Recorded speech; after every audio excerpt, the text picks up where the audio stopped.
Hello, everyone, and welcome to Otaku Talk. It's me, your boy, your host, OD, and today we are reviewing and analyzing chapter 213 of Dr. Stone. It has been 2 weeks. We are at the final arc, and I am excited to get into it. Yes, I'm not going to front. I'm still sad, still disappointed that this is the last arc. Still sad, still disappointed that the pacing has been drastically sped up. But at the end of the day, this is a series that I still thoroughly enjoy, and I'm excited to see the ending of, even if the ending is coming a lot quicker than I anticipated.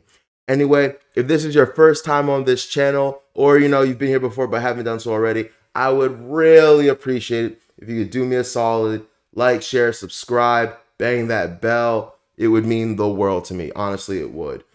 Join my League of Otaku. Anyway, without much further ado, let's get into the review.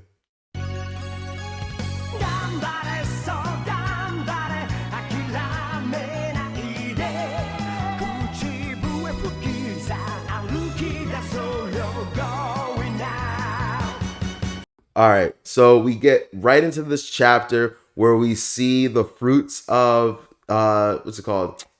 I was gonna say Ishigami Village. I always forget Senku's last name.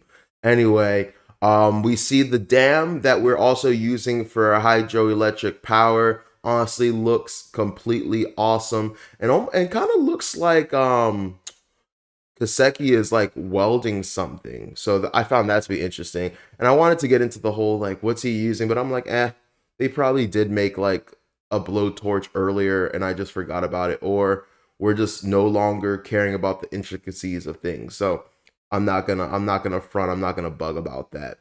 Um, Something that really cracked me up in the beginning of this chapter was how propaganda-ish it was. And we know Senku, we know the group, we know that they're good people. But if this was other people, I would have been heavily sus because we have first, Senku is unpetrifying people, and then having the butler like make them amazing food.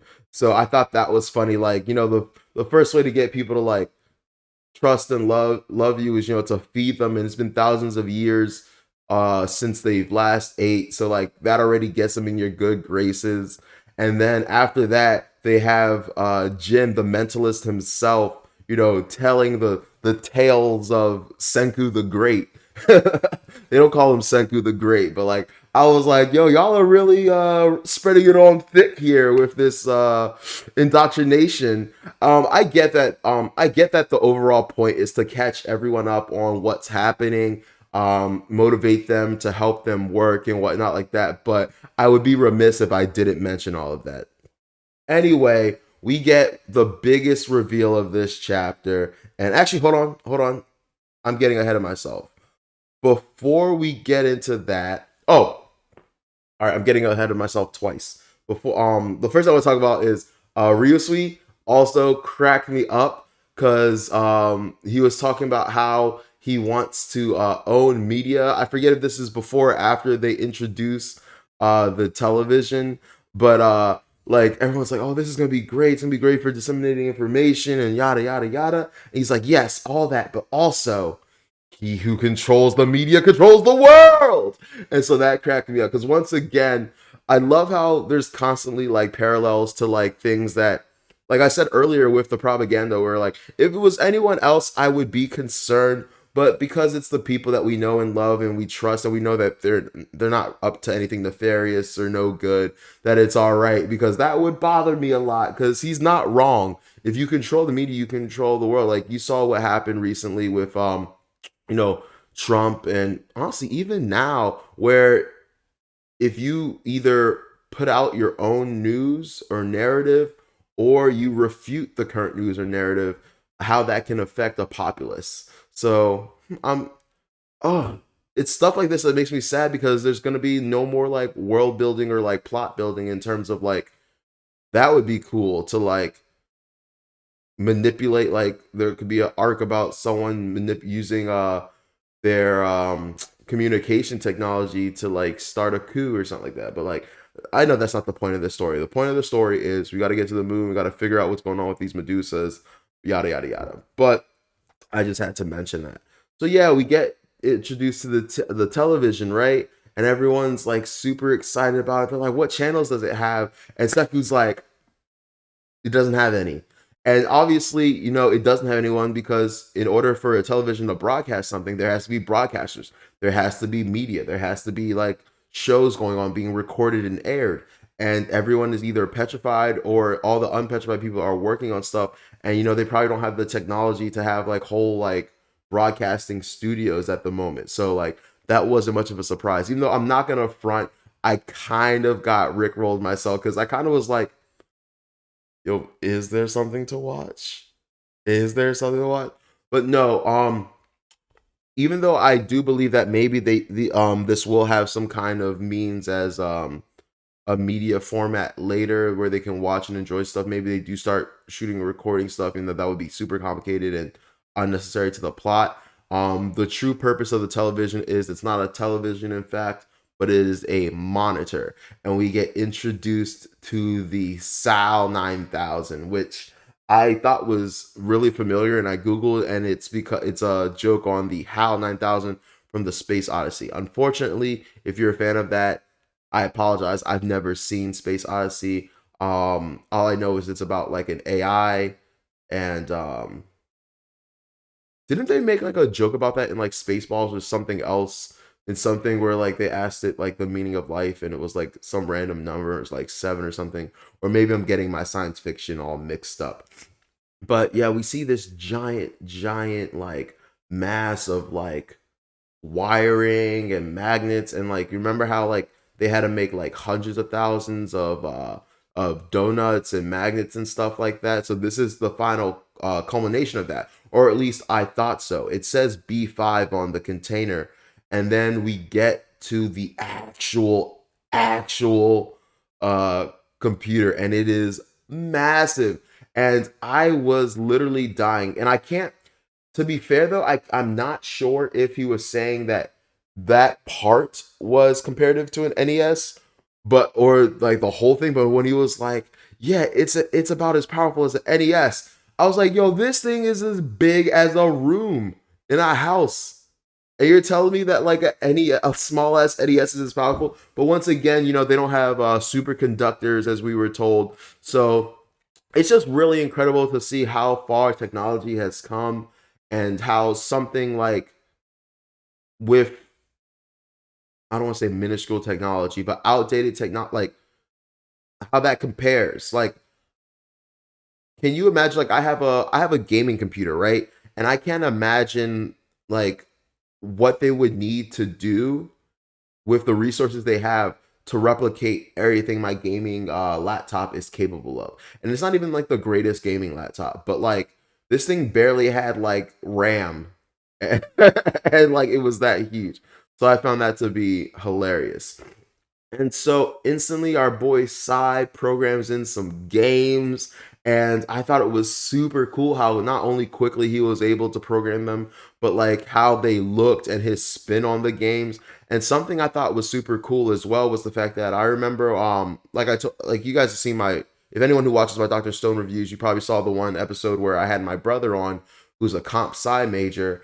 And I remember one day he was actually working on a homework assignment, and the homework assignment was to create, like, to program and build Tetris. And so I thought it was super cool that the first thing they do in this was build Tetris.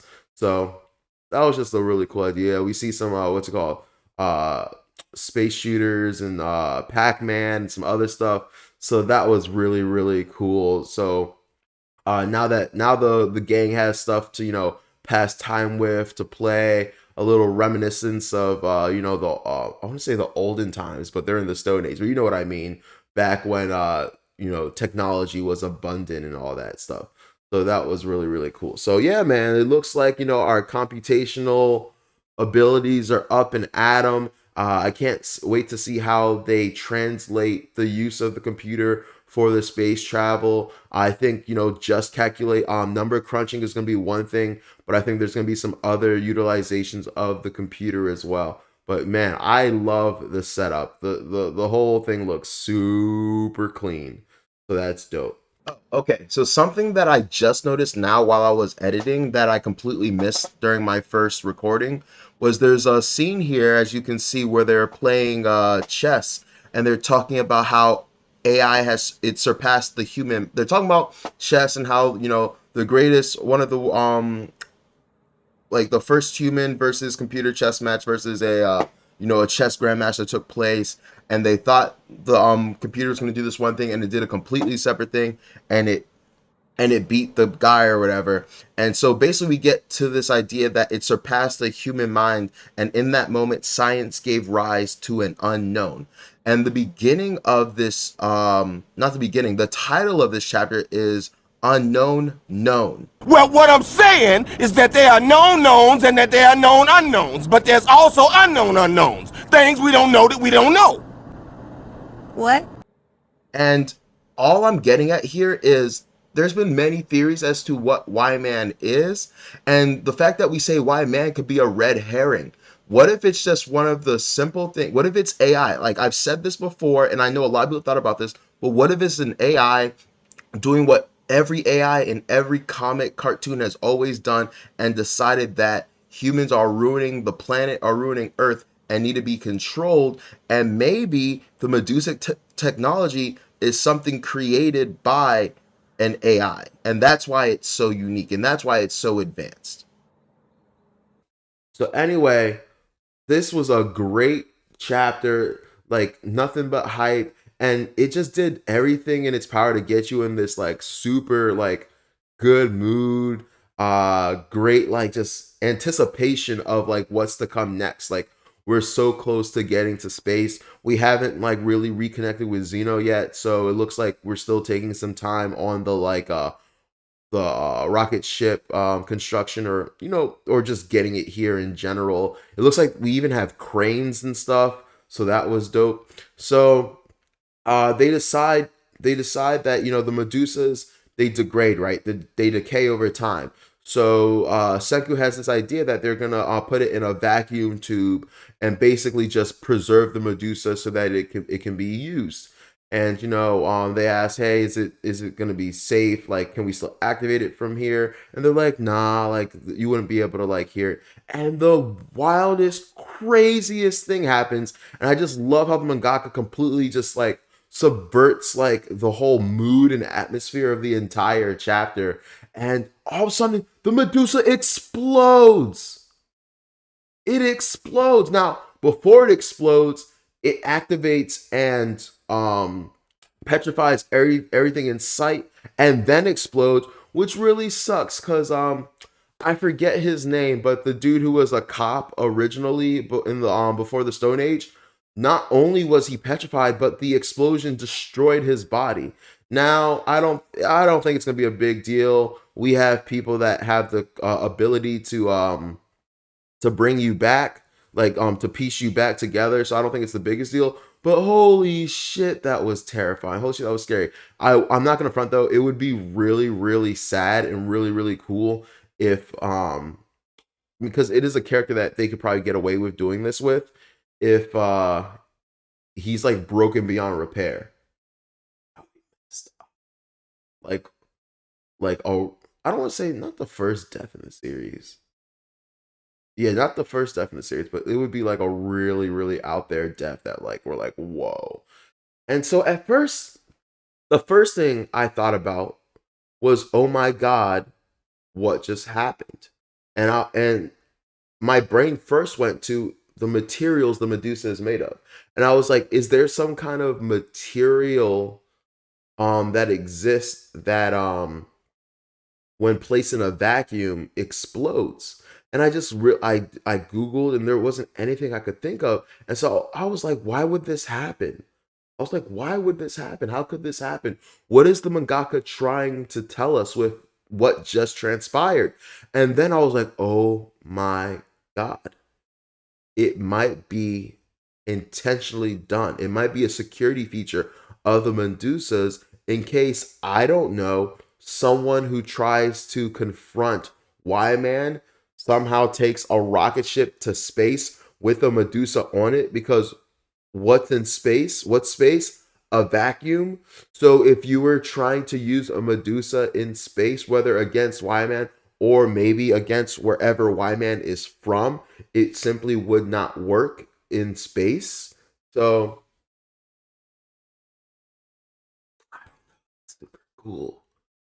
That's really dope. Things are really, really revving up. Like, once again, still like, ugh, so sad this is the end. So sad that things are probably gonna get rushed from here, but like, you're not disappointing me. That's all I have to say right now.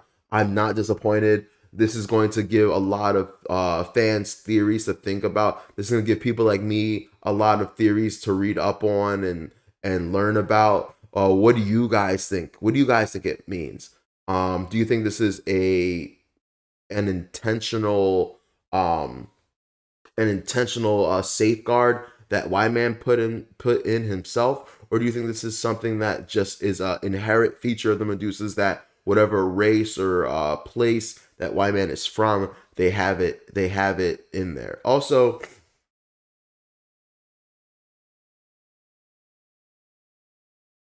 in a rocket ship itself, there is no vacuum, right? Like, the vacuum is space itself, but a rocket ship is made to, fight against those forces. So will we not be able at all to bring the Medusa to space? Because part of me is like, it blew up because it was in a vacuum tube. A vacuum tube. The rocket ship itself wouldn't be in a vacuum, so it should still, quote unquote, be safe to take to space. However, I would understand if the mangaka was using this as a plot point to make it so that we cannot bring the Medusas to space. So yeah, that'd be interesting too. Also, another aspect you could look at is maybe it's a method of not being able to get rid of the Medusas because they would automatically self-destruct if you try to like launch them outside of the atmosphere and maybe repetrify everything. I don't know the range exactly. The range of this single Medusa didn't seem to be that far, but maybe this is how the series started, where they dropped them from wherever they were, because we don't really know where, or like, what's it called, ground zero was of the original like Medusas. We don't know if it came from Earth itself. Maybe they were dropped on us. There's just so much to think about and comprehend in this series right now. But what an incredible ending. Cannot wait to figure out what this is all about, or at least what Senku thinks this is all about, what he discovers from this. And I'm wondering how soon we're gonna have the rocket ship up and ready to go.